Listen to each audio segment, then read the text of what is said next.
Q, you want to explain to us what you're doing? Fixing a bad tire that you sold me. All right, what are you doing with your hands? Doing an oil change. I can't get the filter or this off. What year we got here? 2011 hybrid Ford Fusion. She's on there pretty tight, eh? That's because you're using the silvery. You're going to want to use the black jaws. Oil drain plug right here, fellas.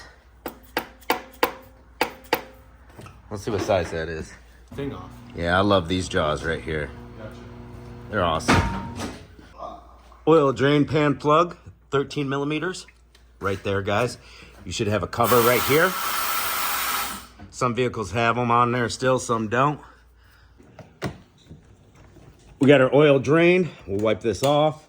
Q's putting the covers back on. And then we'll set her down. Be safe with your jacks and jack stands, people. All right, guys, your dipstick's right here. Engine oil cap is off. Get yourself a clean funnel and put 5 quarts of 5W20 down it. Always double check after your oil change to make sure your oil is looking good, level. You filled it up to the correct line, and that about sums up this quick tutorial. See ya.